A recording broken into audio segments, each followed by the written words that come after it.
네, 안녕하십니까. 슬기로운 조사생활. 오늘은 박형순 판사 해임에 대한 국민청원이 있었는데요. 거기에 대해서 토론을 해볼까 합니다. 오늘도 남호균 보좌관님 나오셨습니다. 안녕하십니까. 안녕하십니까. 네, 그리고 황혜도 의원님 나오셨습니다. 안녕하십니까. 안녕하세요. 네, 그러면 박형순 판사 해임에 대한 국민들의 의견을 잠깐 듣고 오시겠습니다. 정강훈 목사가 광화문에서 이제 시위를 했었잖아요. 이 시위를 허가해준 판사를 해임해달라는 청원이 좀 올라왔었는데 여기에 대해서는 좀 어떻게 생각하세요? 예수 믿는 사람인데요. 그것도 뭐라고 지금 뭐 그러니 어른이 뭐 그런 거 교회에서는 좀 별다른 이야기가 없어요, 이 부분에 대해서는? 대답하기가 곤란한데 네네네. 예, 제 입장으로서는 그건 아니다 싶어요. 저희 교회에서도 학사가 다 뭐 마음이 틀리니까 저희 목사님은 뭐 거기 그런데 이제 찬성은 안 하셨다 하더라. 그런 소리 들리더라고요. 근데 하여튼 저희 교회에서도 꽤 같은 모양이더라고요. 그래요. 근데 저는 솔직히 휴대폰에 그거에 들어가니까 어떤 교수님이 예수님 말씀을 전하는 걸 원하시지 목사가 정치적이 하는 거는 원하시지 않는다. 교수님이 그러시더라고요. 판사 이제 뭐라고 얘기했나 그 자체가 잘못된 거죠. 자기 양식 그 했을 거고. 그다음 어떤 뒤에 그 코로나 확산 그런 문제는 그럼 그때는 대처해야 되는 거지. 그거하고는 별개 문제잖아요. 정강훈 목사가 광화문에서 이제 시위를 하면서 코로나가 다시 이제 좀 전국적으로 재확산됐잖아요. 교회에 다녀보고 그런 것도 알지만은 너무 했다고 나는 보는데 병이 뭐 혼자만 오는 병도 아니고 근데 네네. 옮기고 그러는 건데 에. 그래 그 모시게놓고도 잘했다고 그랬상께로 박형순 판사 해임에 대한 국민청원이 지금 25만 건이 넘었기 때문에 청원글이 20만 명 이상이 동의하면 이제 청와대나 정부 관계자 공식 답변을 내놔야 하는 상황이 됐습니다.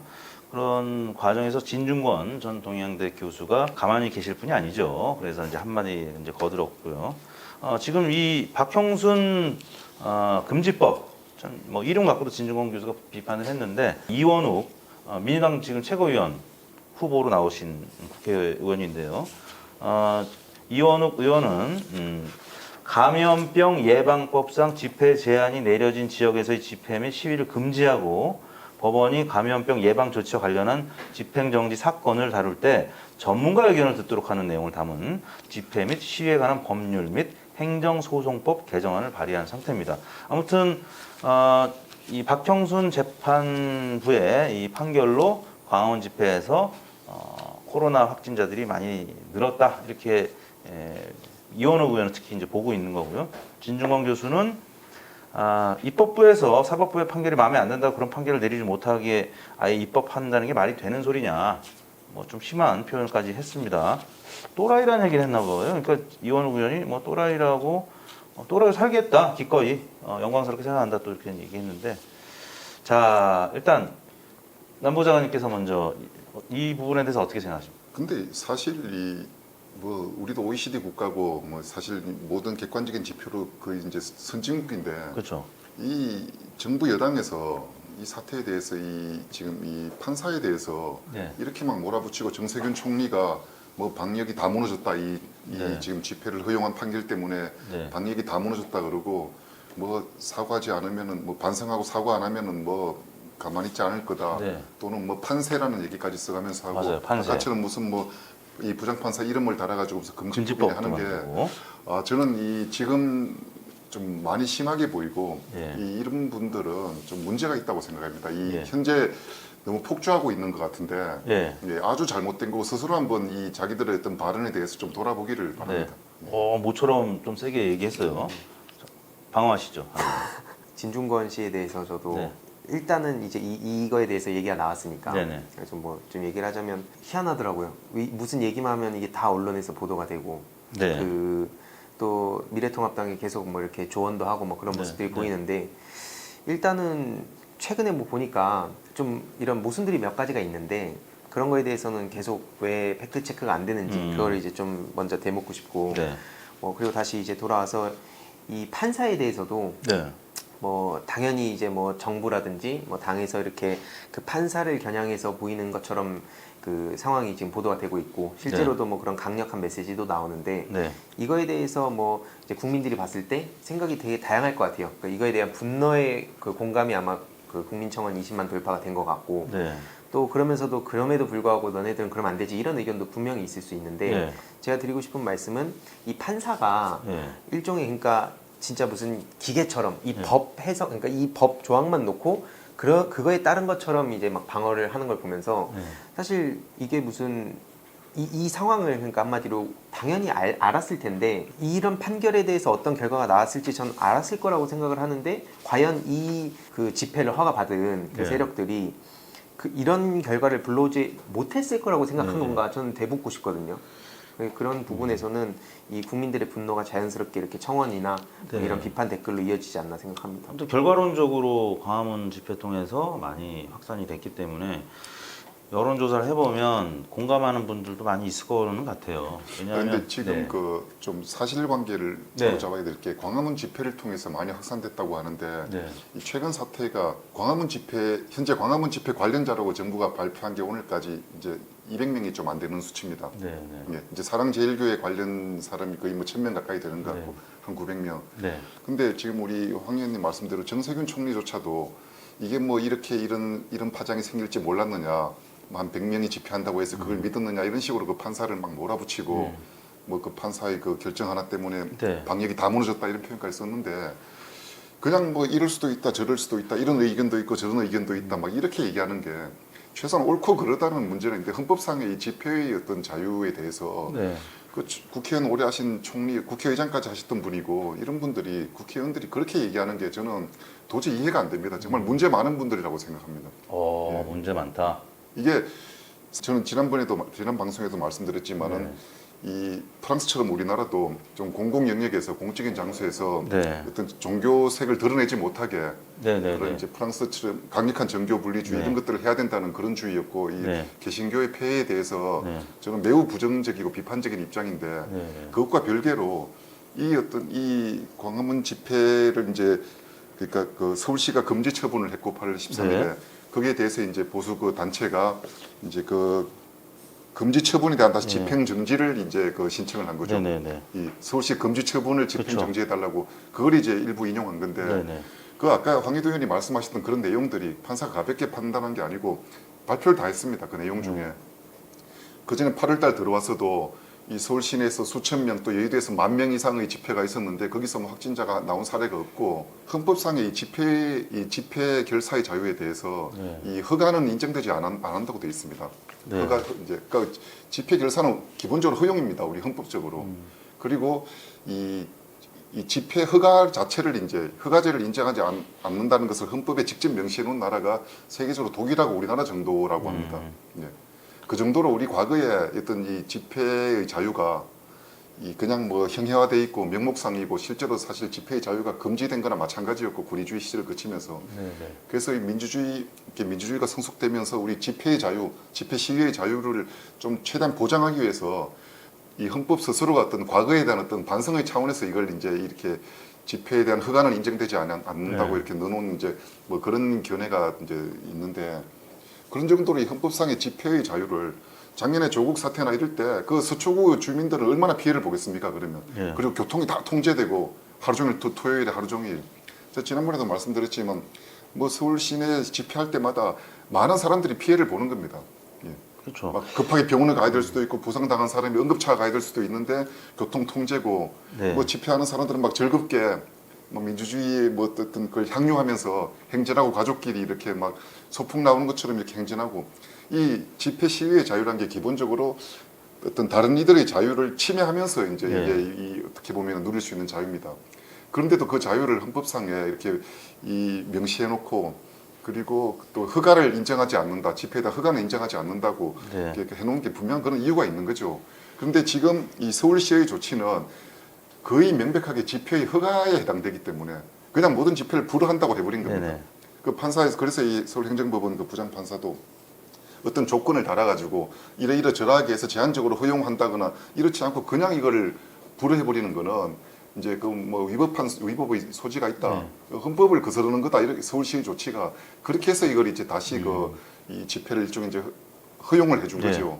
근데 이걸 가지고 뭐 몰랐느냐 퍼졌느냐 하는데 사실 그 광화문 이 집회한 사람들 저는 그 집회를 좋게 보지 않고 안 했으면 좋겠는데 네. 광화문 집회 때문에 막 코로나가 다 퍼졌고 네. 다시 이 사태가 터졌고 그리고 그 집회를 허용해준 판사가 이 사법부가 다 잘못을 덮어써야 한다고 하는 거는 매우 좀 책임을 돌리고 뭔가 어떤 비난할 대상을 찾고 이런 거지 네. 정부 어떤 책임 있는 정부 여당의 당국자들이 할 얘기는 아니라고 근데 생각합니다. 이제 집행정지 건이 10건이 있었는데 그 중에 7건 기각, 1건은 각하. 근데 이제 이 박형순 재판장이 든 행정 11부에서 일파만파가 낸 집행정지 신청을 받아들였고 진중권 교수 얘기대로 이 건에 이제 허가가 나면서 나머지 이 각하된 건에 시위에 참여하려던 분들이 다 여기 오다 보니까 근데 결국에는 이 한 집회 때문에 여러 이제 분들이 참여하셨고 그 과정에서 아무튼 일부라도 전파가 된 거잖아요. 그렇기 때문에 지금 박형순 재판부가 일파만파가 주최한 집회에 대해 실제 집회 시간은 약 4-5시간으로 짧고 집회 참가자 100명이 사회적 거리 두기를 하는데도 어려움이 없다고 했는데 사실 엄청난 인파가 모이게 된 거잖아요. 그러니까 이제 이원우 의원이 이런 집행정지 사건을 다룰 때 특히 이제 감염병 예방 조치와 관련된 집행정지 사건을 다룰 때는 전문가 의견을 듣도록 이건 좀 일리 있어 보이긴 해요. 제가 봤을 때는. 표현 뭐 일견 일리가 있어 보이긴 한데 저는 일리가 없다고 생각합니다. 왜냐하면 그 판사가 그런 것들을 다 재판부에서 예. 판단을 해가지고 네. 8월 달에 수천 명의 집회가 몇 번 있었고 네. 이 서울 중구 이런 데서 그리고 여의도에서 10,000명이 참여하는 집회도 있었는데 네. 그런 것들이 크게 이제 뭐 이 야외 집회를 했을 때 코로나가 엄청 폭발적으로 확산된다 이런 어떤 근거가 없다 이거죠. 그런 상태에서 헌법상에 매우 중요한 권리인 그리고 헌법에 이제 집회 자유를 허가하는 것은 이제 금지돼 있기 때문에 그냥 허가하는 조치를 예. 어느 다른 어떤 판사라도 보통의 판사라면은 이것을 그냥 뭐 그대로 서울시의 그 이 집회 금지 처분을 그냥 그대로 이렇게 뭐 인정해 주기에는 네네. 제가 볼 때는 무리였던 것 같습니다. 결과적으로 그리고 정부도 8월 15일 전후해 가지고 무슨 쿠폰을 뿌리고 네. 뭐 그다음에 8월 17일입니까 이제 월요일 임시 공휴일까지 지정해 가면서 이 막 내수를 진작하고 네. 뭐 놀러 다니고 하라는 네. 거 아닙니까 이제 네. 뭐 전국 어디로 가고 모처럼 미래통합당 입장 잘 대변하십니다. 근데 지금. 그게 네. 저는 정부의 고충을 이해합니다. 네. 방역도 잡아야 되지만 내수도 네. 살려야 되고 자영업자도 살아야 되니까 뭐 숙박업, 도소매업, 뭐 자영업 이런 분들이 힘들 거니까 인정을 하는데 갑자기 그때 이 8일로 이게 터져가지고 사실 뭐 잠복기나 이런 걸 따졌을 때 그 8월 15일 그 집회로 이렇게 터진 게 아니겠죠. 저는 오히려 네. 이 당국이 사랑제일교회를 진작부터 7월 15일부터 좀 강력하게 어떤 조치를 취했어야 한다고 봅니다. 그 보도 나오는 걸 보면은 막 숙박도 해가면서 네네. 거기서 뭐 통성기도회 각종 네네. 이벤트를 뭐 그냥 뭐 숙식하면서. 숙식하면서 그러니까 거기서 사랑제일교회에서 지금 뭐 8,900명이 나왔다는 거 아닙니까? 네네. 근데 그런 걸 거의 방치하다시피 했던 네네. 거잖아요. 지금까지 네. 이재명 지사가 신천지에 했던 것처럼 어떤 강력한 조치를 진작에 취했어야죠. 그런 걸 손 놓고 있고 뭐 놀러 가라 어떻게 해라 뭐 막 이렇게 해놓고 마침 막 무슨 이렇게 울고 싶은데 뺨 때려주는 것처럼 이게 딱 터지니까 이걸 다 네. 몰아붙이고 사법부까지 너 때문에 이렇게 된 거다 방역이 무너졌다 이렇게 하는 것은 매우 무책임한 태도고 이 아무튼 박형준 뭐, 판사인데 그 국민투쟁본부 예. 일파만파 이제 두 주체가 낸 집행정지 신청을 받아들인 건데 이제 국토본 집회에 대해서도 코로나19 사태 이후 서초역 주변에서 집회를 열면서 체온 측정 등 자체 방역 대책을 시행했다. 광화문 집회에서도 방역 수칙이 지켜질 것으로 낙관했다. 근데 아무튼 좀 안 된 부분이 있으니까. 그 재판부가 그런 결정을 할 때 보면 이 단체가 서초구에서도 계속 집회를 해왔는데 우선 거리도 잘 그렇죠. 지키고 소독도 하고 마스크 다 네네. 쓰고 했다 이겁니다 이제. 네. 근데 무슨 마이너리티 리포트처럼 네. 너 이번에는 뭐 이런저런 막 우연과 이런 것들이 겹치면서 매우 이게 위험하게 될 것 같으니까 네. 너 집회하지 마 이렇게 하기는 네. 무리였던 거죠. 그리고 이걸 가지고 정세균 총리가 이 판사의 결정 때문에 방역이 무너졌다 이렇게 하는 거는 네. 너무 좀 심했다. 너무 심하고 나갔다? 과합니다. 그렇게 치면은 네. 이 여기 지금 뭐 엄청난 인파가 모인 여기서 지금까지 그렇게 조사를 하고 막 온 네. 공권력을 동원해서 막 이렇게 근처에 있었던 사람 다 나와서 네. 뭐 이 검사 받으라고 했을 네. 현재까지 200명이 안 되는 수치인데 파주에 무슨 뭐 커피숍은 스타벅스 같은 데는 네. 66명인가 그렇습니다. 거기 나온 게 네. 지금 사실 뭐 PC방은 다 이제 이 중이염 시설로 해가지고 현재 그냥 문 닫게 하고 카페는 계속 열어놓는데 커피숍 같은 데는 이 정도 되면은 커피숍 같은 데도 다 문 닫게 해야죠. 이런 식이면 다 점심 식사하고 가보면 커피숍마다 빽빽하게 차서 마스크 안 쓰고 대화하고 있는데 그리고 이 집회와 과연 출퇴근 시간에 이 버스와 지하철의 또 위험도를 볼 때 광화문 집회보다 우리 출퇴근 시간에 버스와 지하철의 위험도가 현저하게 약한지 네. 근데 지금까지 버스와 지하철에서 엄청난 확진자가 나오진 않잖아요. 출퇴근 시간에. 네. 뭐 그렇게 봤을 때 아무튼 광화문 집회는 안 했으면 좋겠고 저는 앞으로도 네, 안 네. 했으면 좋겠고 이런 것들이 저는 매우 어리석게 보이지만 네. 이걸 가지고 이 집회의 자유를 네. 좀 헌법상의 집회의 자유를 존중해준 이 판사에 대해서 막 몰아붙이고 뭐 너 때문에 방역이 무너졌다 거의 이제 이렇게 광화문에 뭐 모이신 분들이 전현직 국회의원들이나 아니면 목사님들이나 뭐 이런 사회 지도층 인사분들이 모이니까 이제 거기서 뭔가 이 터지면은 또 다른 지역이나 다른 계층에서 또 더 확산될 가능성이 있기 때문에 그런 우려들을 하는 것이 아닌가 싶은데요. 이쯤에서 황 의원님 한번 딱 치고 나오셔야지 이 유튜브가 안 닫힐 것 같습니다. 안 그러면 이제 민주당 지층 진보층에서 다 그냥 꺼버릴 것 같아요, 우리 방송. 예, 아니 뭐 사실 어떻게 보면 이 바라보는 시각이 전 뭐 당연히 좀 네. 다른 입장인 게, 그러니까 말씀하신 그 원칙이라든지 이런 건 저도 다 공감합니다. 왜냐하면 집회의 자유 굉장히 중요하고, 네. 근데 그만큼 또 국민의 생명과 안전도 중요한 상황인데 그러니까 그 예를 들어서 이제 일장기 같은 거, 그러니까 그날 집회를 한참 전부터 유튜브 광고까지 그게 붙더라고요. 제 채널에도 그게 붙어버려갖고 이게 우리가 할 수 있는 게 아닌데 그런 광고가 대대적으로 막 알려질 정도로 그 8.15 때 엄청난 예고를 했습니다. 당연히 그거에 반대되는 시민들은 그 엄청난 충돌이 예상되고, 그러니까 그날 아까 뭐 다른 어떤 뭐 서초동에서 집회했고 이런 사례만 보면은 문제 없었으니까 이것도 괜찮겠다 싶을 수 있는데 그 중요한 광복절이라는 날에 네. 이렇게 정말 첨예하게 대립할 수 있는 그 상황을 과연 판사가 몰랐을까 하는 데 있어서 저는 좀 의구심이 들고, 뭐 아까 뭐 사랑제일교회 말씀하셨는데 제가 봤을 때는 또 만약에 그렇게 하게 되면 종교 탄압이다 이거.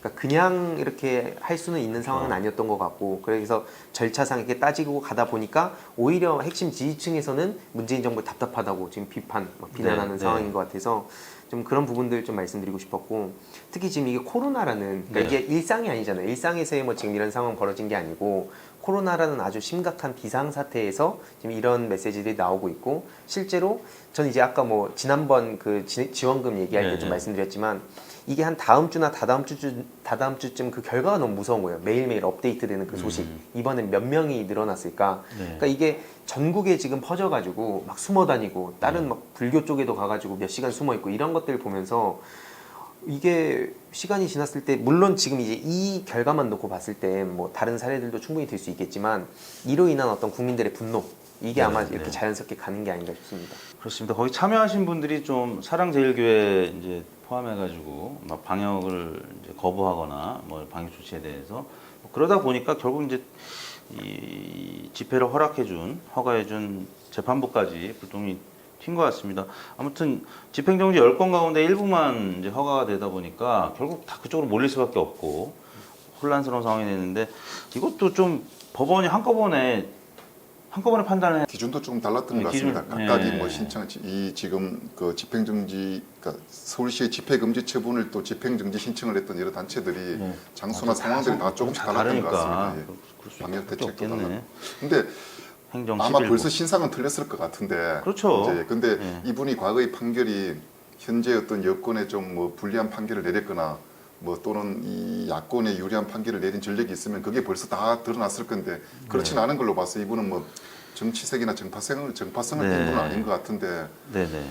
다시 한번 말씀드리지만은 저는 이 특정 또는 아주 극성스러운 거의 뭐 내부에서 이 종교계 내부에서도 이단으로 막 취급 뭐 받을락 말락하는 그런 분들이 막 참 이 선량한 분들을 선동해 가지고 그냥 막 어떤 이 정치 투쟁의 도구로 쓰고 광화문 같은데 막 오도록 선동하고 이런 부분은 매우 어리석고 문제라고 보지만 지금 이 전체적인 내용에 대해서 이 판사에 대해서 무슨 뭐 이 판사 때문에 방역이 무너졌고 판사가 어떻고 무슨 판사 이름을 붙여서 금지법을 만들고 이런 건 있어서는 안 될 일이라고 생각합니다. 그러니까 진중권 전 교수가 이제 법원에서 그런 판결이 내렸으면 그건 디폴트 값으로 여기고 대책을 세워야 하는 거 아니냐 이런 얘기를 해서 일견 또 이 부분에 대해서는 저도 공감이 되는 부분인 것 같은데 판세 그건 참 정세균 전 총리 지금 현 총리죠. 예. 전 국회의장 예. 정세균 총리가 직접 얘기한 겁니까 판세? 판세라고 한 건 정세균 총리가 아니고 다른 뭐 그 여당 현직 의원분이 판세라는 그렇습니까? 표현을 씁니다. 좀 아무튼 세긴 해요. 근데 전당대회 기간이기 때문에 뭐 센 얘기들이 막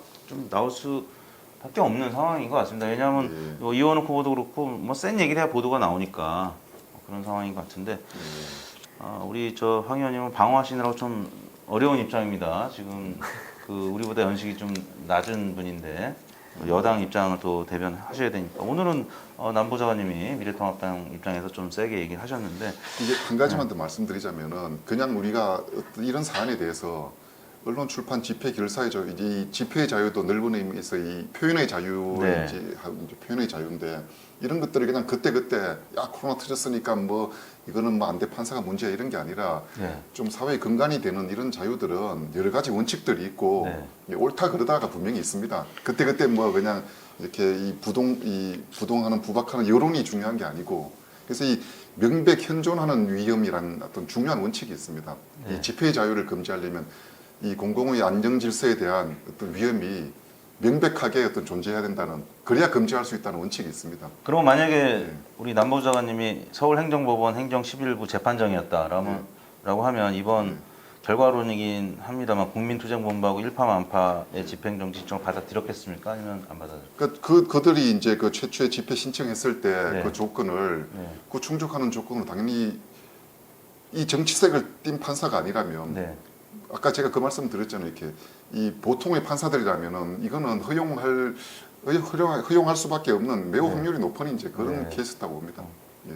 그러니까 이분이 아마 신상도 아직은 크게 안 틀리고 그렇겠죠. 이분이 정치색을 띤 판사가 아니니까. 그런데 뭐 체온 측정 방역 대책 잘 했고 잘 지켜줄 것으로 낙관했는데 저는 낙관 못할 것 같은데 제가 판사라면 약간 좀 그런 생각이 이분 이제 재판 결과를 존중합니다만 딱 그때 한참 막 위험한 시기였기 때문에 저는 개인적으로 그러니까 법률적인 판단은 뭐 당연히 했겠지. 헌법상에 걸린 집회를 금지하려면 이 명백 현존하는 위험의 원칙이라는 아주 중요한 원칙이 있는데 그 공공의 안녕 질서에 대한 위험이 명백하게 존재해야 된다는 이제 원칙이 있습니다. 대원칙이. 근데 그 무렵이 이 판사도 이제 그 결정문을 다 전문을 이제 이 문제가 되니까 공개를 했는데 뭐 수천 명이 이 집회가 8월 달에만 몇 번 있었고 여의도에는 10,000명이 넘는 집회가 있었는데 거기에 어떤 뭐 이 막 확진 사례가 없었다. 뭐 이런 게 있었고. 근데 이 정도는 예상할 수 있었던. 그리고 아까 말씀드렸듯이 정부도 그때 오히려 뭐 네. 쿠폰까지 풀면서 이렇게 뭐 좀 자유로운 활동이나 소비 활동을 장려하고 임시공휴일을 지정해가지고 뭐 이렇게 하고 그때 분위기가 좀 오히려 정부도 약간 느슨해진 그런 상황이었지 않습니까? 그렇죠. 뭐 그렇긴 한데 그렇다고 여기 다 모여가지고 막 이렇게 하라는 얘기는 아니지 않았을까. 근데 아무튼 저는 재판부가 이렇게 뭐 한두 건 허용을 해줄 때 이게 뭐 체온 측정이나 뭐 방역 수칙이 잘 안 지켜질 거라고는 예상 못했을까라는 좀 아쉬움이 있는 겁니다. 좀 개인적인 입장에서. 그러니까 그 사안을 하나하나 놓고 봤을 때 결과적으로 이제 제가 이 판사를 비판하고 이런 분들이 충분히 그럴 수 있겠죠. 근데 이런 집회의 자유 같은 거 민주주의의 아주 이제 근간이 되는 자유고 말씀드렸듯이 그 공공의 안녕 질서에 대한 위험이 명백하고 현존해야 되는데 앞에 이제 몇 가지 집회 사례 10,000명이 넘는데 한 명도 안 나왔고 여러 가지 그런 사례들. 그래서 그 판사가 그냥 임의로 막 하는 게 아니고 아마도 이제 다른 판사라도 그냥 무조건 뭐 판사 10명 중에 뭐 8, 9명이 이 집회를 불허했을 거고 저는 그렇게 보지는 않습니다. 저도 뭐 그냥 뭐 이렇게 마지막으로 짧게 말씀드리면 이 일단 막말에 대해서 뭔가 뭐 판세 이거에 대한 어떤 비판, 그러니까 막말은 기본적으로 저도 이제 정치권에서 없었으면 좋겠다. 근데 아마 댓글로 제가 예상하기로는 이제 미래통합당이 여태까지 수많은 막말, 뭐 지지자들한테 달창이라 하고 뭐 이런 것들에 대해서 그 뭔가 달릴 것 같아서 제가 그냥 미리 말씀드리는 거예요. 그래서 막말은 사실 어떤 당을 떠나서라도 저는 이제 잘못됐다고 생각을 하고 국민들이나 시민들은 이렇게 할 수 있는데 좀 정치권에서는 이제 좀 품격 있는 모습을 보였으면 좋겠다는 생각은 있고 그 판사에 대해서 그러니까 예를 들어서 아까 뭐 그 과거에 사례들이 있었잖아요. 뭐 서초동에 뭐 이런 게 있는데 저는 그걸 봤어야 되지 않나 싶어요. 예를 들어서 3.1절 때 충돌했을 때 어떤 결과가 보여졌는지 뭐 8.15, 3.1절 이런 중요한 날에 대놓고 문재인 탄핵 집회를 한다고 대대적으로 예고를 했고 저도 이제 원래는 그래서 현장에 가서 이걸 좀 찍으려고 했었어요. 원래는.